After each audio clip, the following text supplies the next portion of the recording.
The last session of GEEF 22 will begin.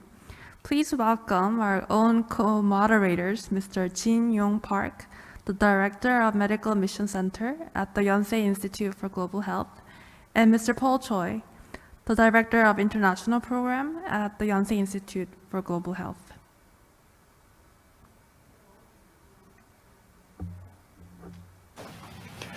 Good morning and good afternoon to somebody, or good evening. Welcome to GEEF session entitled Healthcare Access in Rural Community. And let me start with a slide that I took in Senegal 10 years ago. Yonsei University Severance Hospital dispatched a mobile clinic team to very deep rural area in Senegal in West Africa with 5 doctors. And we went to very deep rural area, as I said. And one day we arrived in the clinic at 9 o'clock in the morning to start. And we saw several hundred people. I think at least it was 500 people, or more than 500, were lined up already. And they said some people came even early in the morning at 4 o'clock to line up. But the problem is we could not see all the 500 people, and said we can see only 200 people today. So we're going to give you the number tag. So those people who are in the 200 will get to see doctors. As soon as we finish the saying, all the people gathered in the front and shouted and crying for the number ticket. I want to see the doctor. And I heard that they're living in the area that there's no doctor. So some people, they never see a doctor for their lifetime. So this may be the first and last chance to see a doctor for them. So we are surprised very much. We begin to think about health access problems in many different places in the world. And still is happening in many different places. So if I look at the next slide, there are many efforts to improve healthcare access in the world. And we can think about 2 ways. One is the one that has been done with governments and institutions. They build hospitals, health clinics, and establish health insurance. And they are mostly a big scale, and they work on the systems. But one thing that we should never ignore is the personal commitment to serve the community. We often overlook what they are doing, but their power to change their community and serve them never should be overlooked. So today we want to hear what's going on in personal level in Kenya, Rwanda, and Cambodia. So we invited 4 doctors to listen to their experience and their commitment. So let me introduce 4 doctors. But let me begin with introduce ourselves. My name is Jin Yong Park, working at Medical Mission Center at Yonsei University Health System. And Dr. Paul Choi, he is a director of international programs at Medical Mission Center. And we have 2 keynote speakers, Dr. Nguku Levis Mwanja. We'll call him Dr. Levis throughout the session. And he is a director of orthopedic surgeon of Machakos Orthopaedic Clinic in Kenya.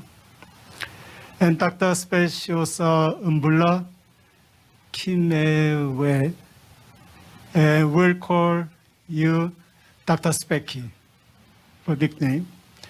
She is an anesthesiologist, but most important thing is Dr. Levis and Dr. Specky, they live together, the husband and wife. They're a team. Welcome. And we have an eye doctor from Cambodia, Dr. Shin Sok Kang, sitting with us today. She is doing fellowship at Severance Hospital right now. And Dr. Gaspard, Habimana from Rwanda. He's a pediatrician now working at Severance Hospital at Yonsei University right now. So with these 4 people, we'll share important story what they're experiencing. And especially Dr. Levis and Dr. Specky, they were educated at the prestigious medical schools and hospitals and had a job in the best hospital in Kenya for many years. But all of a sudden in year 2015, they quit the job in the best hospital and went to the countryside to serve people in the rural community who does not have any access to healthcare system. So let's have a look in the video and interview on what they are doing in Machakos, Kenya.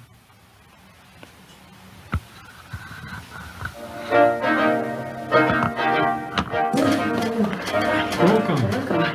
Thank you.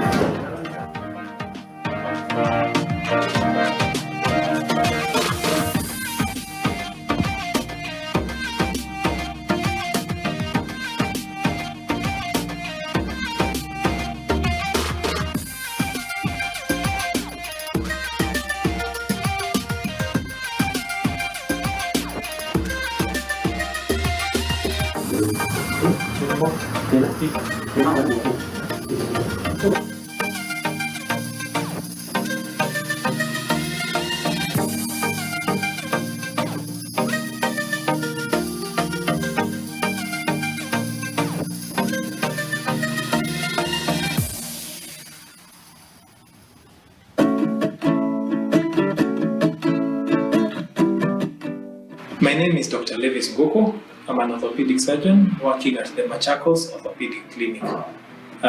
Been working here and we worked here for the last 7 years or so. Yes. My name is Speciosa Nguku. I'm an anesthesiologist working in Machakos.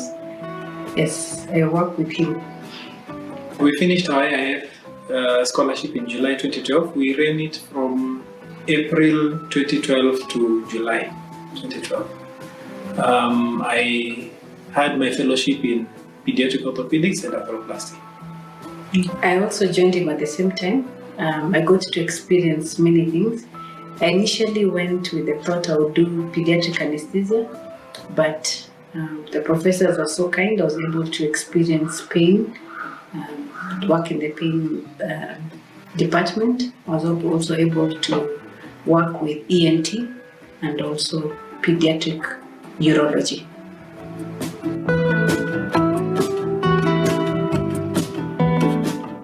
Okay, so we have a small and young family. My wife is here. She had already introduced herself. She is Dr. Specky. We have 2 children. One is 5, our firstborn. She is a girl. Her name is Grace Nguku. She is 5 years old. She just started school last year. And because she started school and the younger one is feeling bored, the second born also now joins her in school. The second born is 3 years old. He's called Jason Nguku. He says that he is in grade 2 in a high school. And so whenever we are taking him to school, he'll say, that is my school, and he'll point at a high school and say he's in grade 2. Most high schools don't have grade 2. But that's what he says. And so now both of them are in school. The younger one is more of escorting the older one. It's more like play group for him. Hopefully in the next short while I'll go and pick them up and bring them over. It's a pleasure being able to work with them and have fun with them. Yes, so that's our family.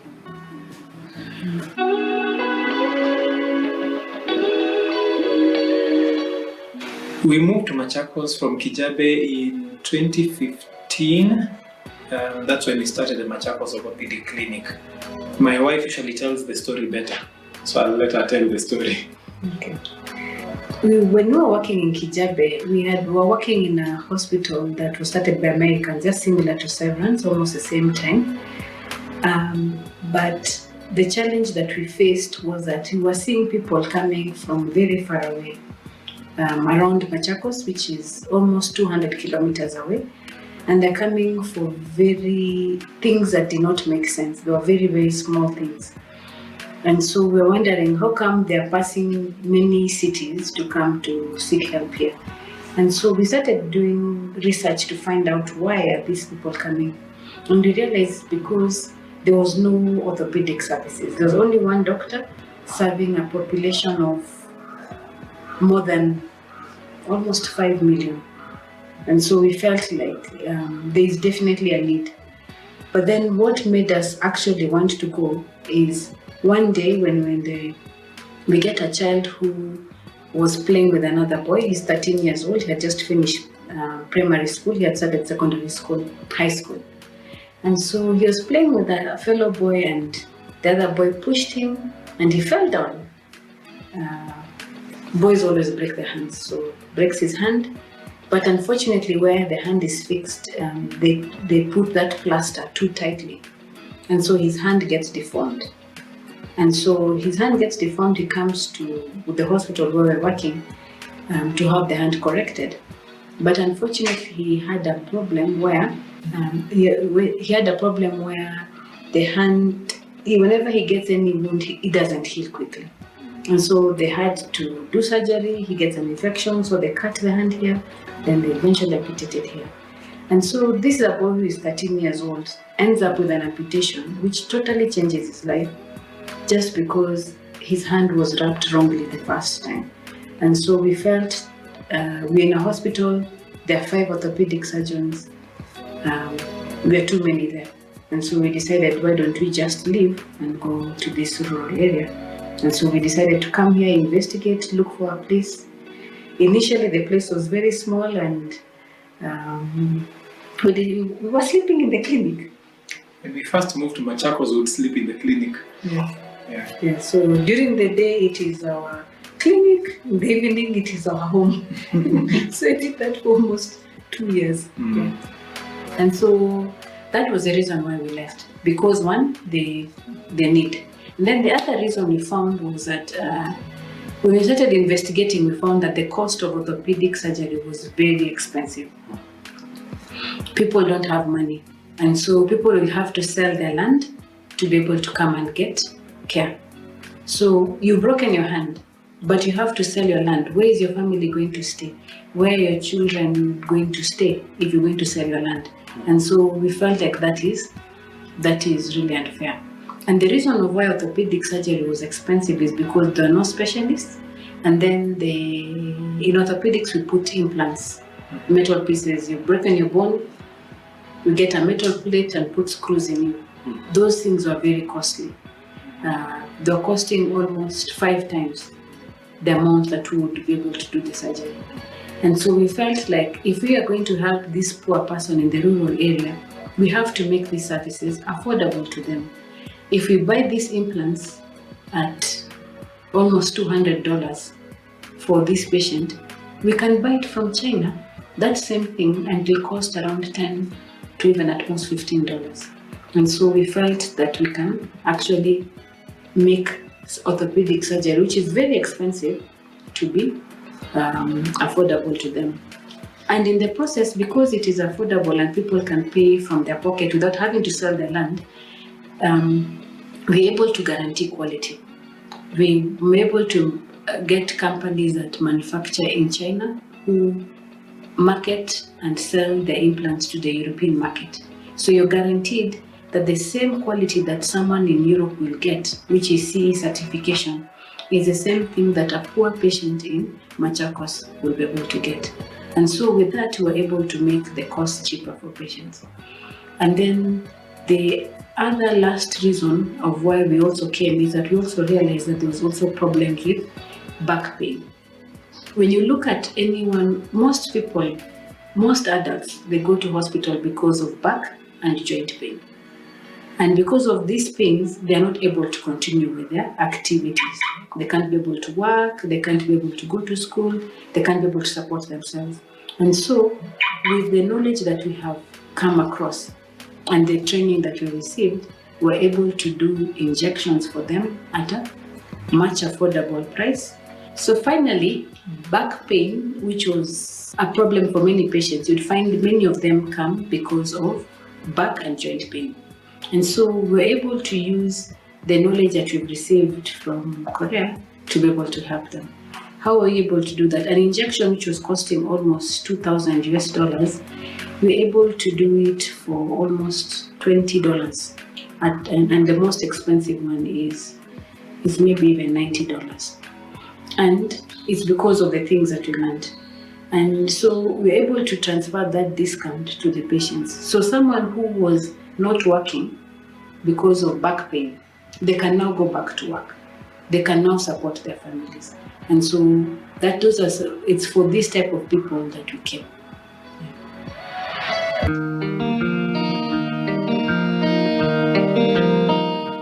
In Machakos Orthopaedics, we believe that we are fast.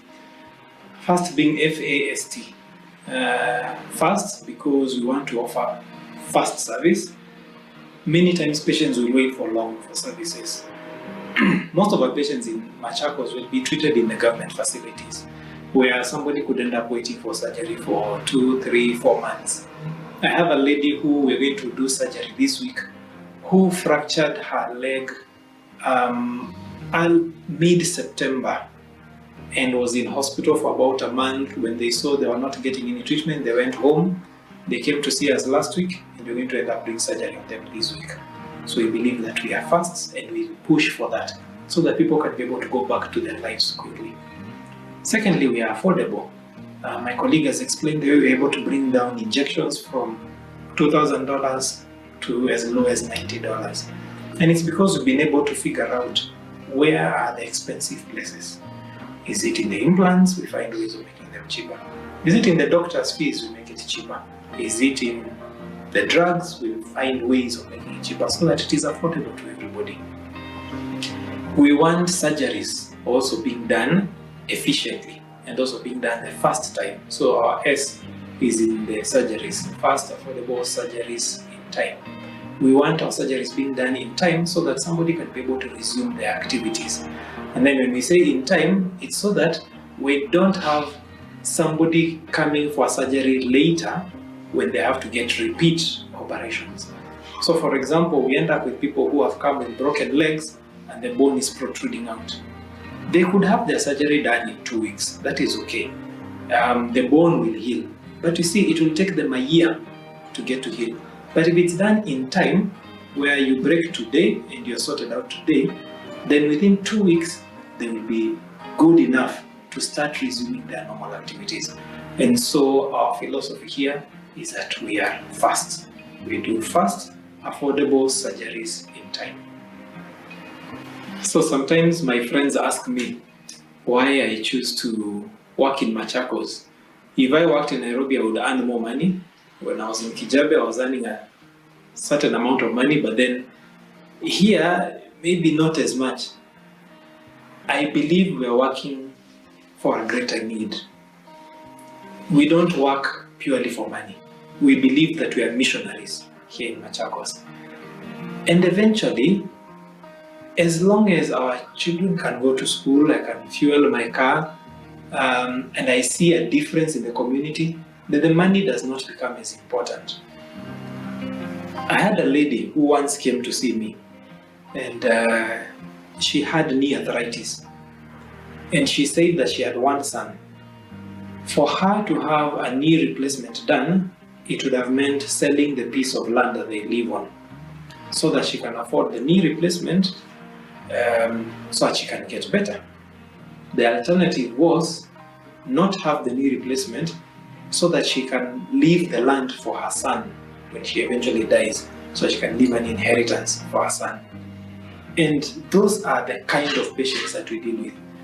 When you deal with those kind of patients, you start realizing that money has a different value.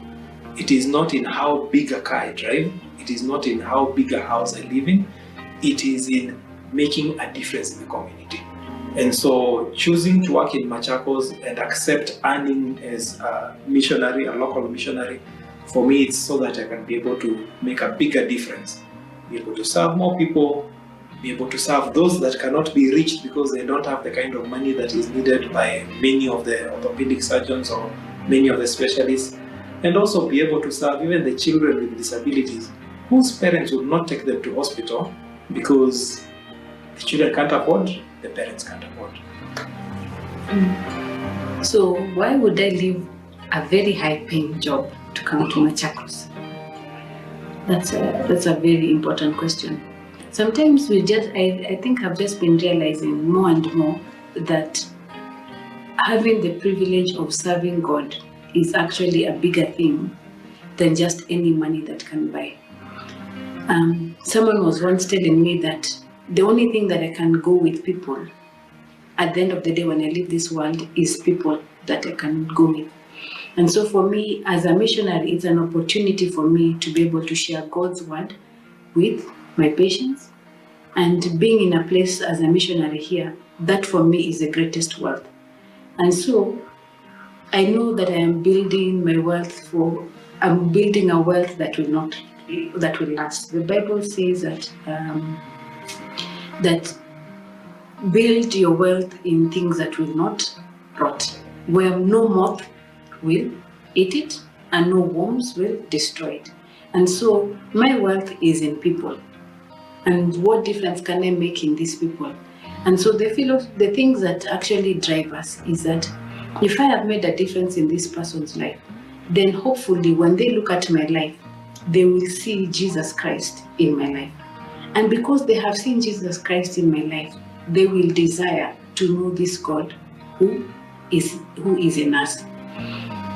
So being in a missionary, unfortunately, I cannot go say to the supermarket that, hey, I'm a missionary, give me a discount. No, that it just doesn't work. So we have to charge a fair price. And with the fair price that we charge, it's able to meet our needs. We're able to take our children to school, have employees, pay them, but at the same time not press our patients too much that they cannot be able to do this. So we want that by the good deeds that we do, we are glorifying God in heaven. And so because we know that God has totally called us to do this work, we know that He always provides for us. He is always faithful to provide for us. The time when we feel like you may not have enough money, something always happens and God provides for us. When we were getting our 2 children, we were quitting a very good place we were working. And you're thinking, just like in Korea, getting children is also not a cheap affair. It's not a cheap affair, and especially when you're as old as we are. You know very well, cesarean section is going to be expensive. But God extended grace for us. You'd find the hospital asked us, how much money do you want to pay? I mean, which hospital asks you how much money you want to pay? That is God's grace. So anything that we always pay, our needs, God has always met them. And so sometimes someone would be wondering, why am I quitting this high-paying job so that I can come here? Because I'm obeying. And because I'm obeying, God always provides for the called. Just like He provided for Elijah when He sent him to do anything. He would always provide the grace and the resources that are needed to do that job. Yeah.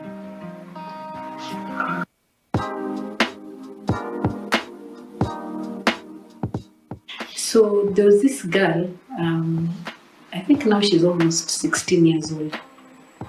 We first met her when she was 12 years old. This girl was born with a deformity where the hands are bent like this, the elbows are bent like this, and then, sorry, let me demonstrate, and then she's like this, so she was like this. So she's walking with this part and this part. Because of her deformity, her family had hidden her at home. She had never gone out of the house, inside the house, until she's 12 years old. And so they bring this child to us. Someone happened to hear that we were doing a program where they were doing free surgeries. And so the mother heard about it and she was brought to us. And so we had to do several surgeries over a period of 3 years. The first ones we did were to help her legs stop bending so that at least they were straight. Some of the legs were curved like this, making them straight. The hands were the last things that we were able to do. This is a girl who's never been to school. She has never been to church. She has never been outside the house. A relative just happened to hear that she's the 12th born, apparently, out of 13 children, hidden completely from all other relatives because of this disability.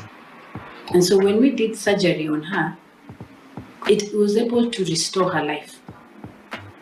Her mother, because of the love that she felt and seeing her child getting better, the mother and the daughter gave their life to Christ on the same day. The mother is the one who taught the girl how to write for the first time. And so a girl who's 12 years old, has never held a pen, was able now to be able to hold a pen because her hand had been corrected. And her life was totally changed. The girl started going to church, and even for the first time, there's a time once we happened to bump into the mother in the street. And the mother asked her, "So where is Agnes?" And she says, "Agnes has gone to this relative. She's going to visit this relative." And so this girl who had been totally locked now is able to go to school, and she's now in school. She's now going to church. She's now with the family. And this family is very poor. Maybe this is the girl who now that because she has a reason to go to school, maybe she'll be the person who will be able to lift up this family. Yeah. So those are some of the people we could see that we could make a difference in their lives.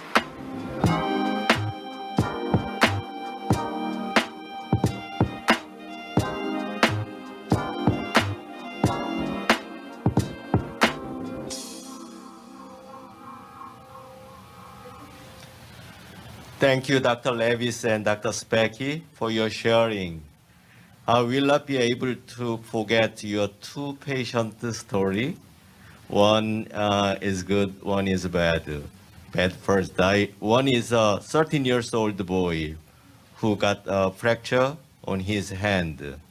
Although its treatment is not complex and can be cured, his hand should be amputated, because he didn't get an appropriate healthcare service in time. It is a sad story, but it nudged you to move from Kizabe Hospital to rural. That's good. And another story made me smile and happy.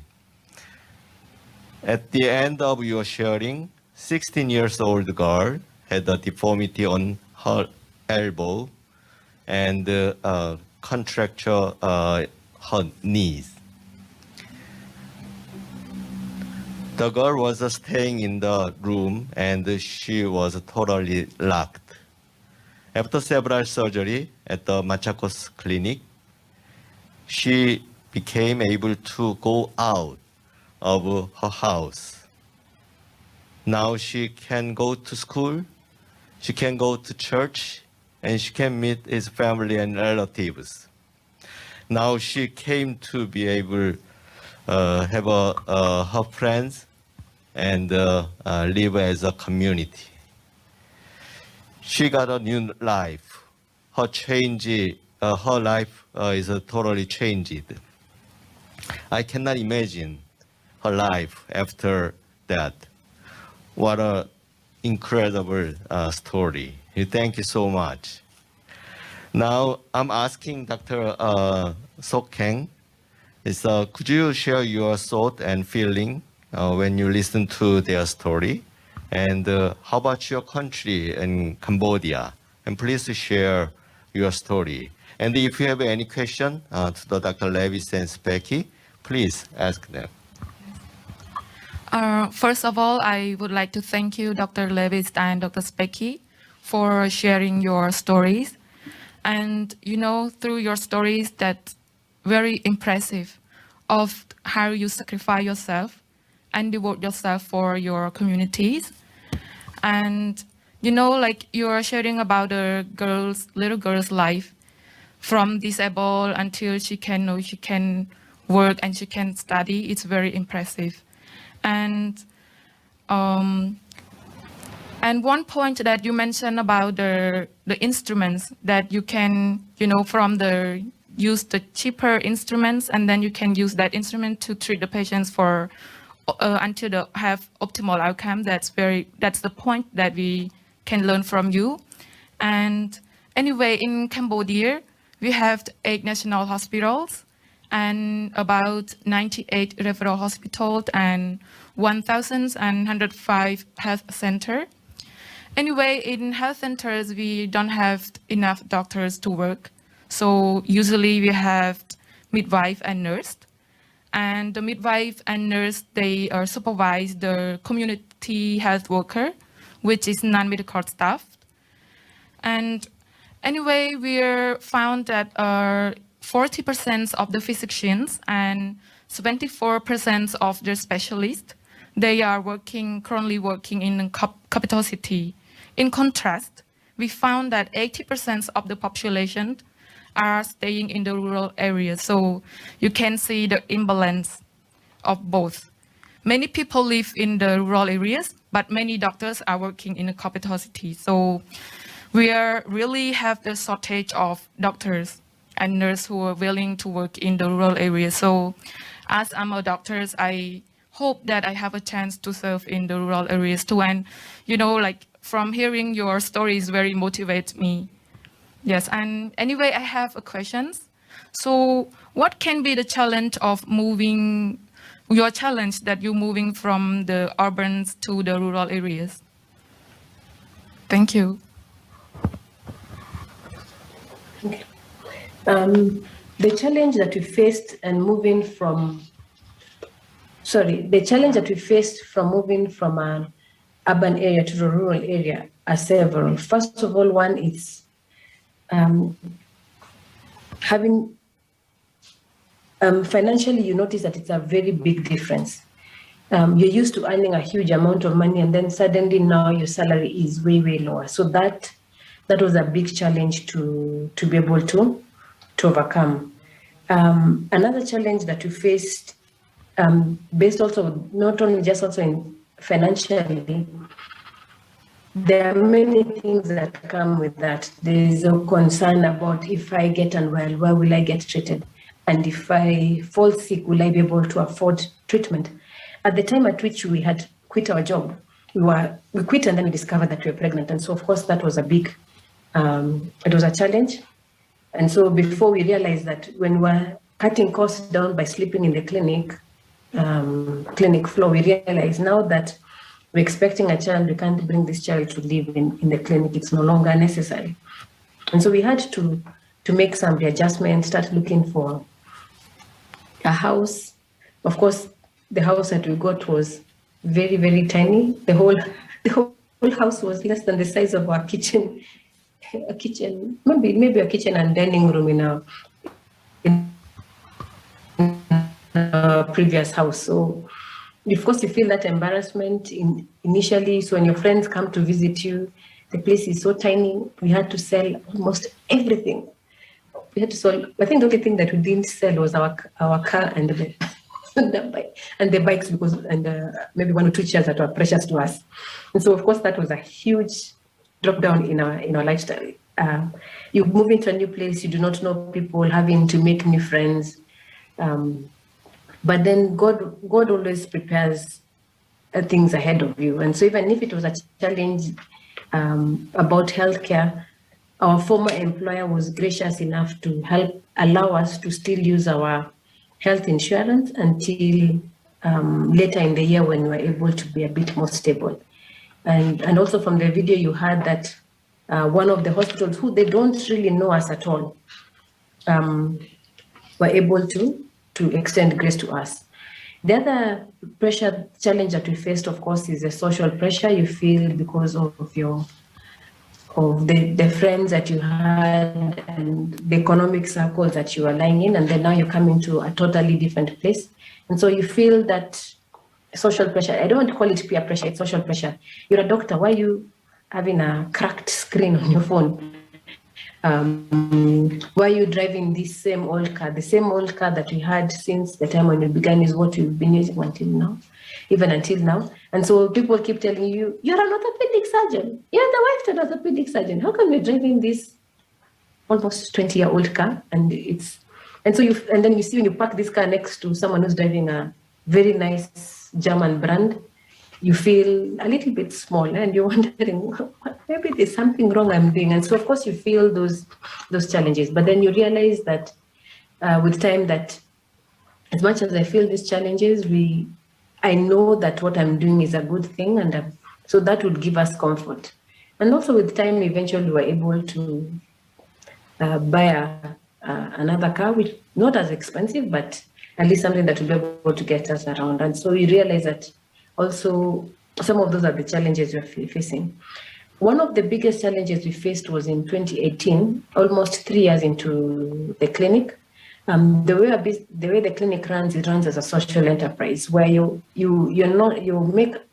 are profit driven, where you make a small profit, but you're mostly interested in the impact that you're having. And so because of our beliefs, we get patients out of goodwill. The people who walk in our doors are people who have either been referred by a fellow patient or a fellow health worker. And so we realized that for a certain few months in the year, early in the year from January to around almost late February or so, we were not getting any patients because we had refused to bribe some people who used to send us patients. And so as part of retaliation, we never got any patient. Again, remember, we were again expecting another child. We have a salaries to pay for the staffers. Of course, we can survive maybe that month.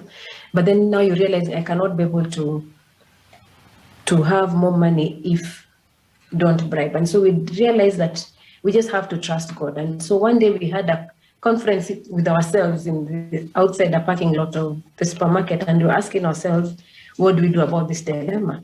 And so we said we're going to still obey. We're not going to bribe because God hates bribes. And he's the one who brought us here. And since he was very clear bringing us here. And since he hasn't told us to go away, we will stick it. Until he says that we leave, we're not leaving. And so we will continue to trust God. And even with the staff, they also understood our position. And we continued to pray that a solution would come.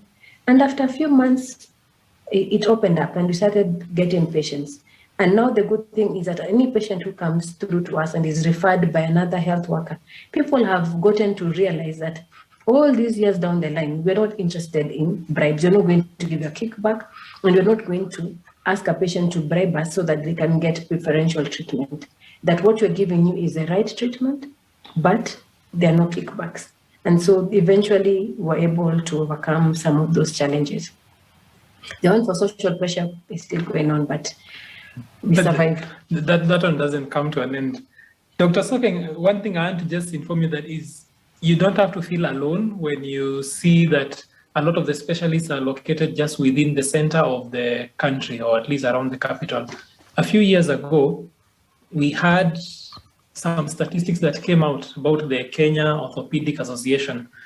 And at that time, there were 200 registered orthopedic surgeons in the country.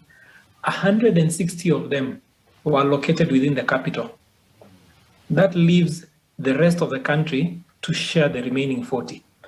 Of the remaining 40, half of them were located within another teaching hospital that is about 300 or so kilometers away from there. That leaves the rest of the country to share the remaining 20. And so many of the hospitals around the country, many of what we could call the government hospitals, the big government hospitals, really did not have an orthopedic surgeon. And so when we share about these challenges, those challenges also end up affecting us. So when we were delivering our first baby, we did it in Nairobi. Why? Because most of the facilities were there. Our gynecologist was there.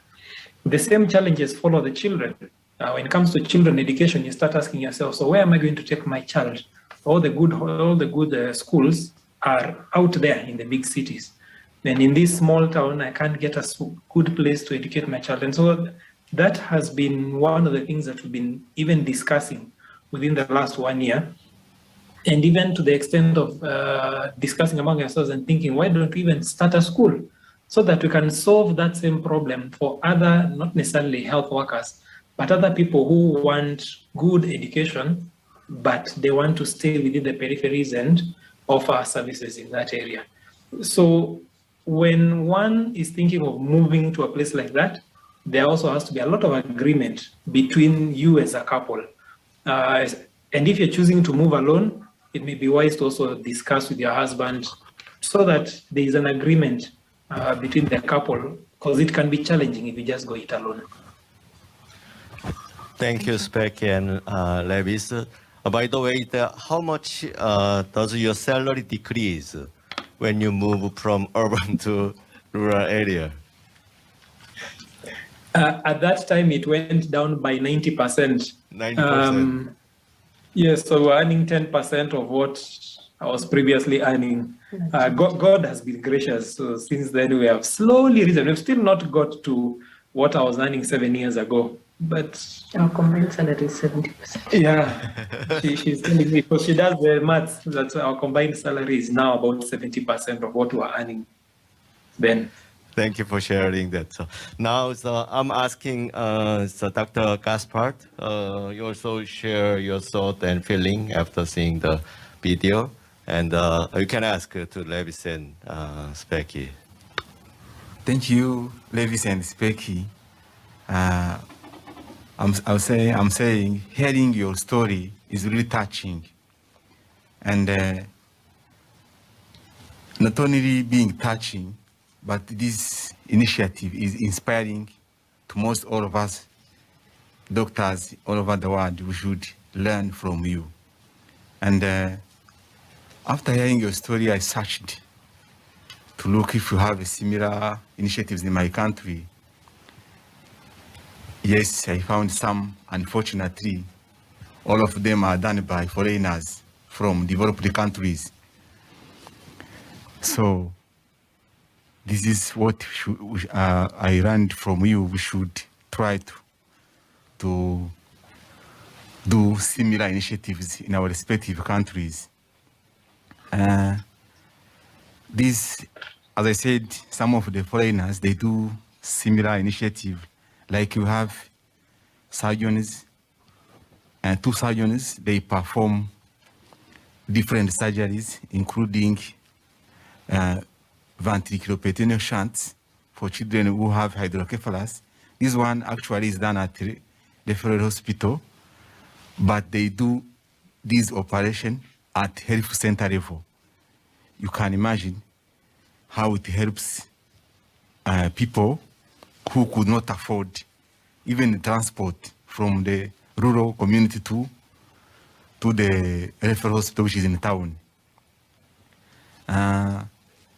And they provide this highly specialized service within a rural community. And this is one of initiative to make rural people having access to specialized services within the place of living. And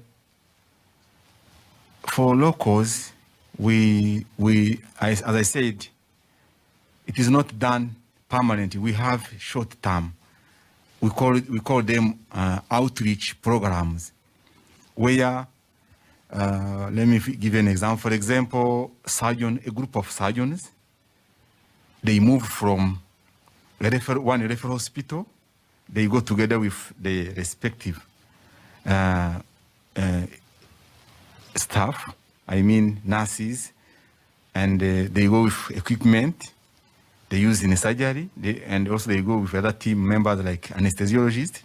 They go together, they do all those procedures within the community, but as I mentioned, this short period, it is not enough, because if they go there, they last, the the program lasts around 1 to 2 weeks.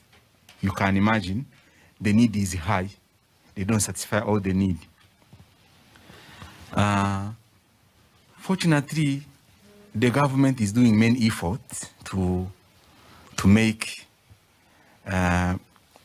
health access in our community possible, such as you know, Rwanda is among the few countries which are using the universal health coverage scheme, and we have community health insurance for all Rwandans wherever they are. And with this insurance, if those surgeons who are performing specialized service in the community, you can use insurance to get that service. Even those surgeons, when they come for outreach, you can use the insurance to pay service, and the payment is 10% of the total cost. And also, the price for the procedure, if you use the community health insurance, is low. And then if you pay 10%, also is much low. And the premium for the health insurance, if I give you an example, someone who lives in the community, for the premium is like $3 per person per year, which is very cheap also. So this is one of the successful governmental efforts to make health access in rural community possible. And another initiative from the government is to distribute all available human resources equally. For example, we have a 30 districts, and among those 30 districts, we have 48 district hospitals, and currently there is almost all district hospitals have specialists in main domain. I mean obstetrics and gynecology, internal medicine, surgery, and pediatrics. Of course, some hospitals have more, 1 or 2 specialists in each department. So this is a very good governmental initiative to bring improved and advanced health services, even in rural community.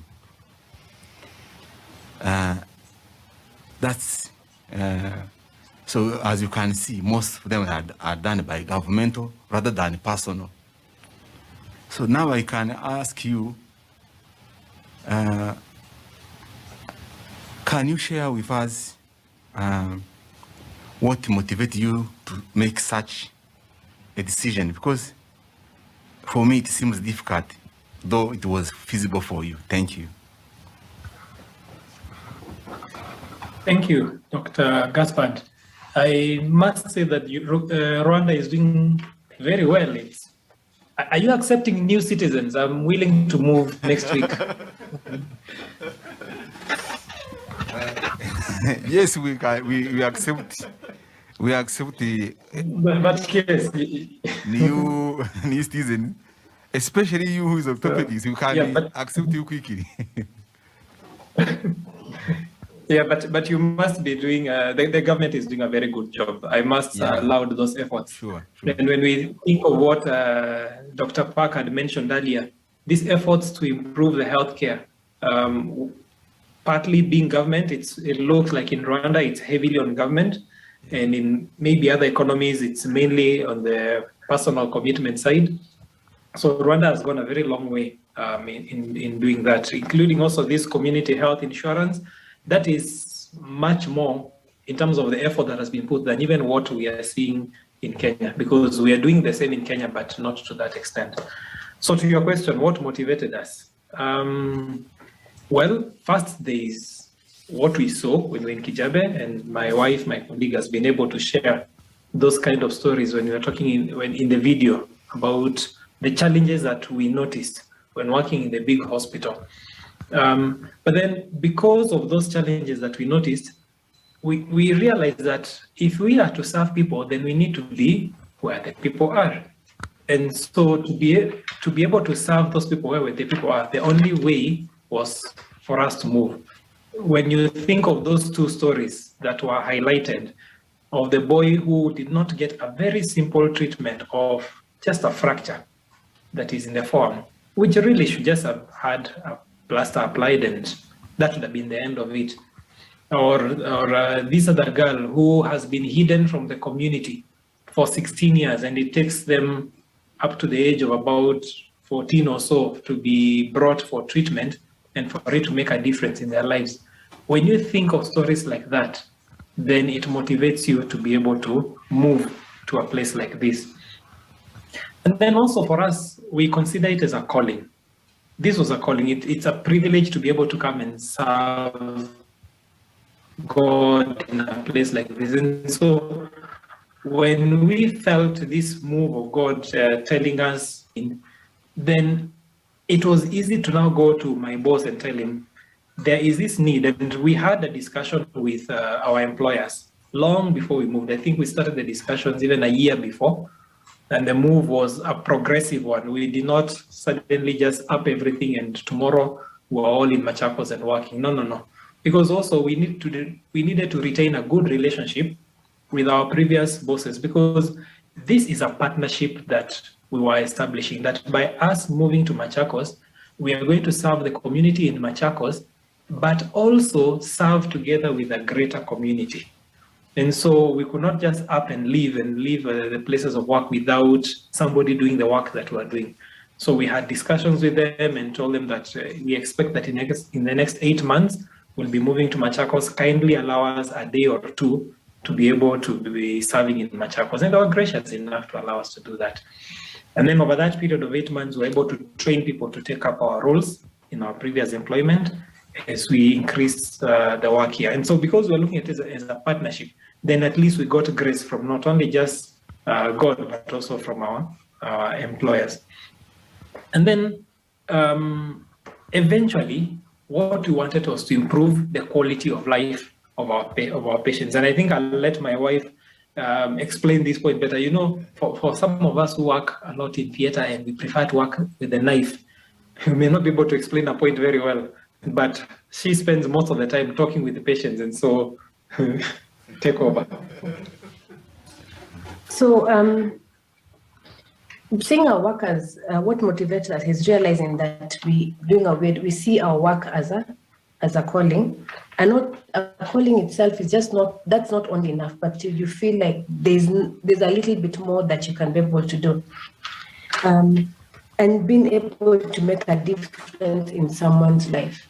There are times when you get, in fact, yesterday I was just thinking about, there's this patient who I talked about last time when we had a discussion, and he's a man who has a very bad heart condition.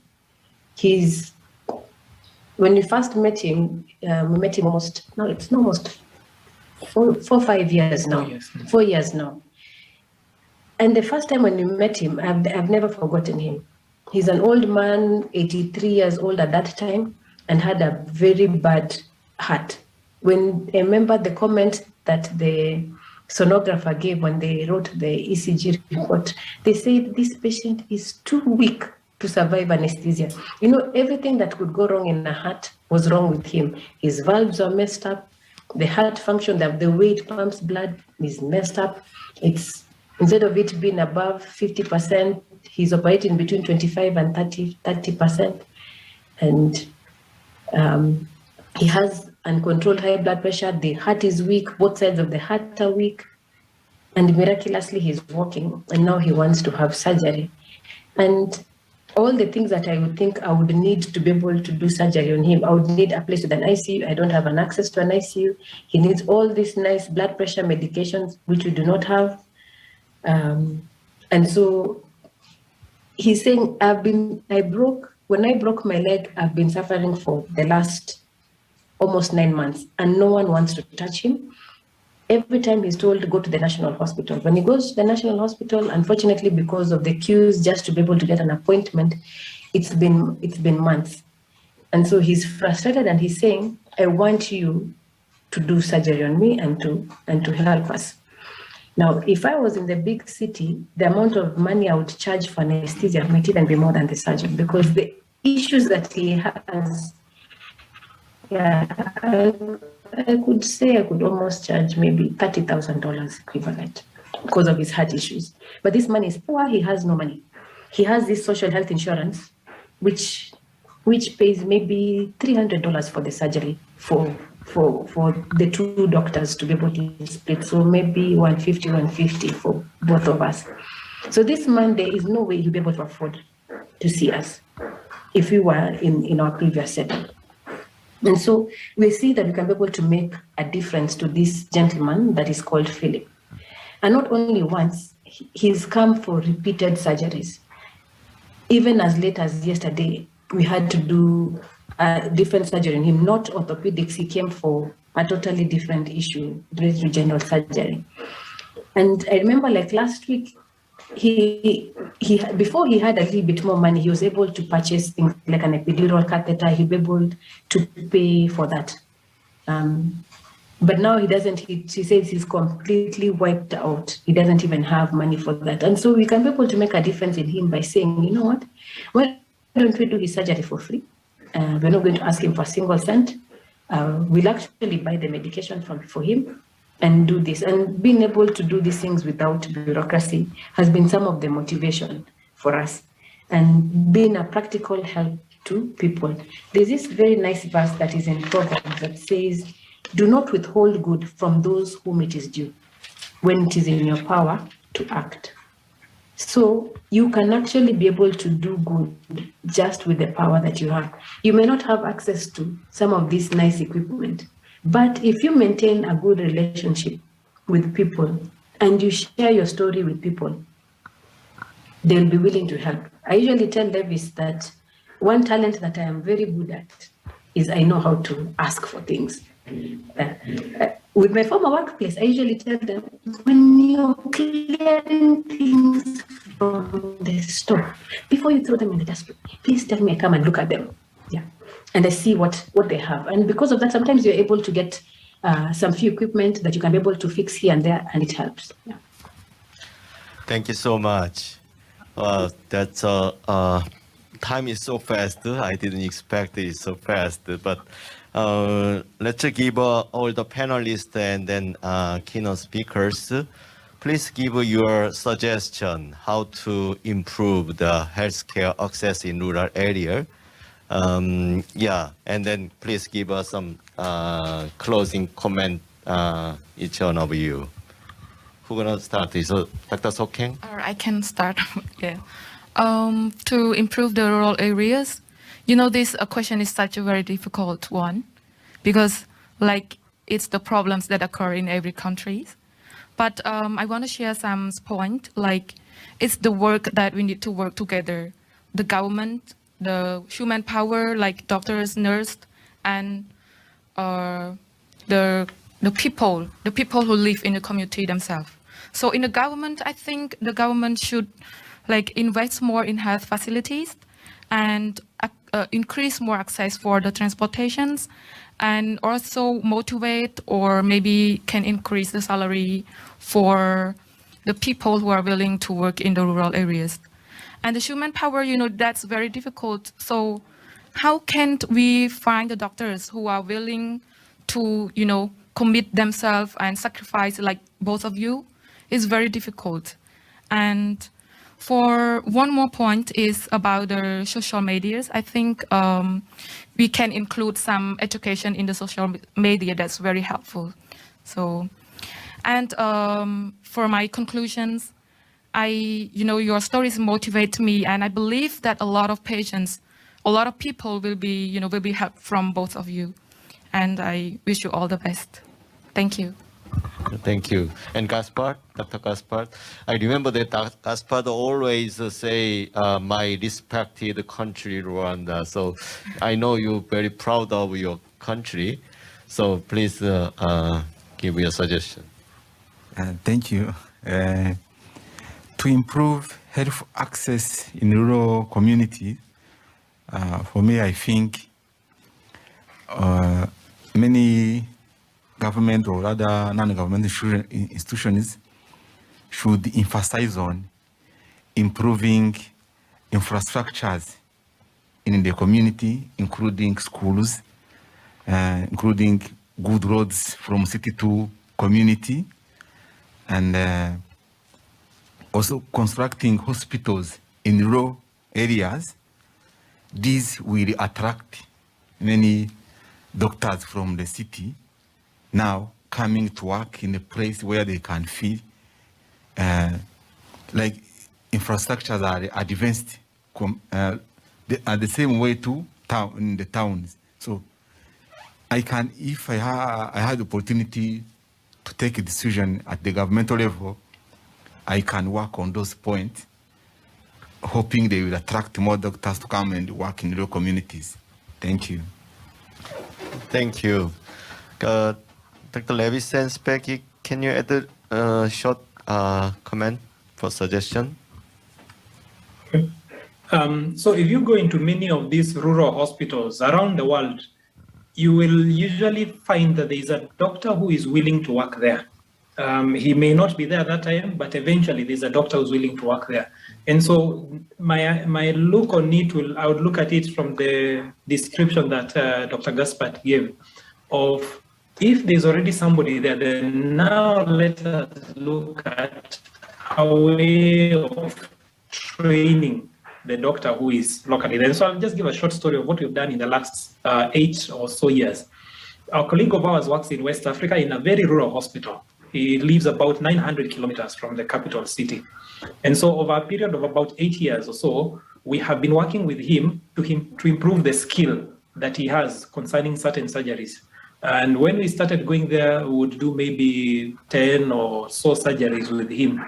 But then over time, he has become so good that when we go there, we are more like going to support him because he is able to do these surgeries himself. And because he's a doctor who's willing to work deep in the village, those doctors are not easy to come by. Then the way to improve the healthcare of the community is by improving his skill so that the patients who are there no longer need to go to the capital city to get that service. So for me, I would look at, let us train those doctors who are there through either formal trainings or short-term missions or whichever the method we can, so that those doctors can be able to be retained within the villages and still serve the village. Okay, thank you so much. Specky, will you add? Yes.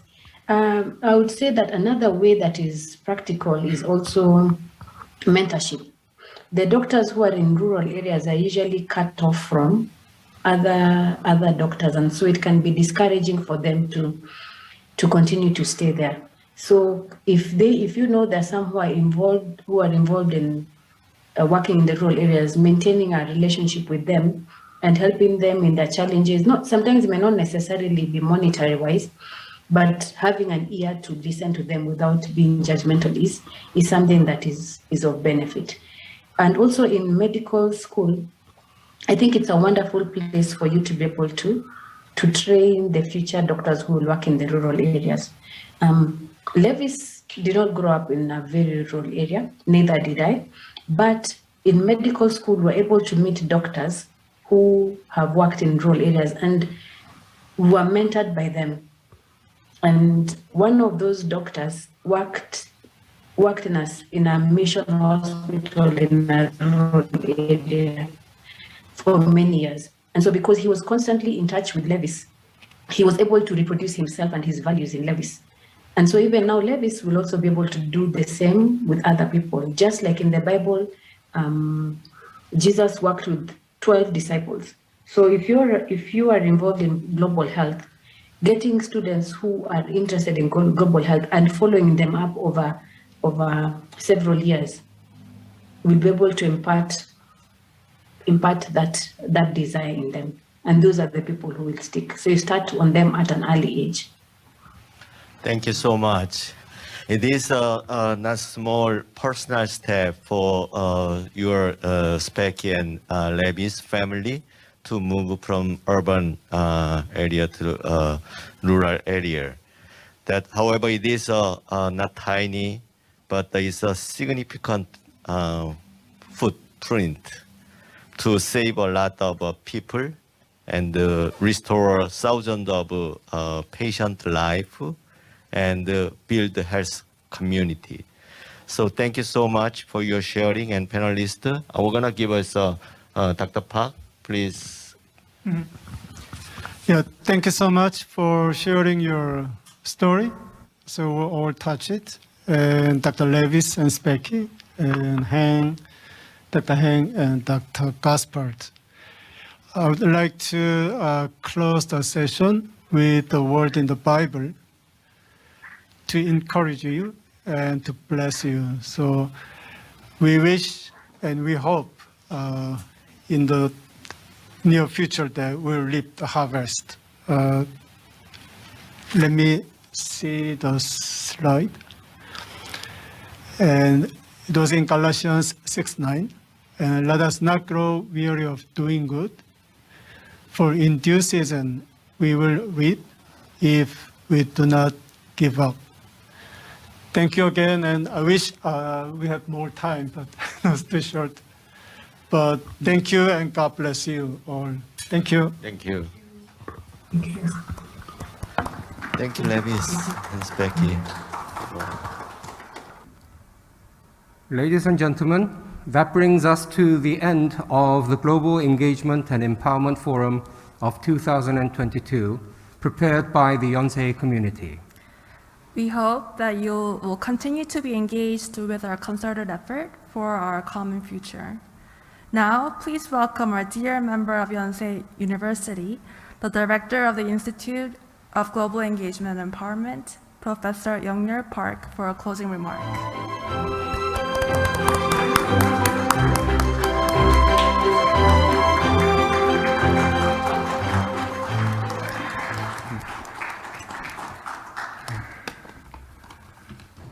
Ladies and gentlemen, I want to share my sincere appreciation for everyone who joined Global Engagement and Empowerment Forum on Sustainable Development, Yonsei GEEF 2022. I am also grateful to Yonsei University, Ban Ki-moon Foundation for a Better Future, and the Ban Ki-moon Center for Global Citizens and Vienna for their effort to co-host GEEF 2022.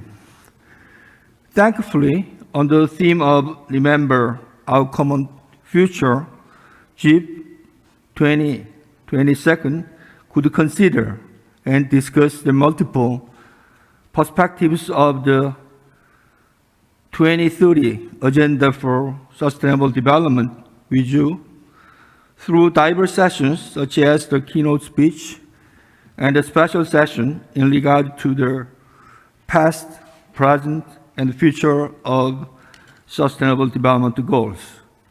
Furthermore, 3 plenary sessions covered equitable vaccine accessibility, caring society, and SDGs index. And finally, there were 12 featured and scientific sessions that covered various topics for sustainable development and our common future. I would like to express my deep appreciation to Dr. Seo Seung-hwan, the President of Yonsei University, and Excellency Ban Ki-moon, the 8th Secretary General of the United Nations, and Honorary Chair of the Institute for Global Engagement and Empowerment at Yonsei University. I also thank Ambassador Kim Bong-hyun, Professor An Shin-gi, Song In-an, Kwak Ju-young, Yoon Se-mi for their long-time efforts in preparing the GEEF. I would like to thank SDG professors, IGE staffs, and interns for their hands-on work throughout the preparation period. As COMEX Plan S, thanks for helping us arrange the forum. Institute for Global Engagement and Empowerment at Yonsei University will continue to progress in teaching and researching about sustainable development to build a better world and create a new path as a university that leads the era of new normal. I hope we are going to meet again at GEEF 2023 next year. Once again, thank you for your participation and support for GEEF 2022. Lastly, let us wrap up by appreciating the insightful, meaningful moments of GEEF 2022. Remember our common future. See you at Yonsei GEEF 2023. Thank you very much.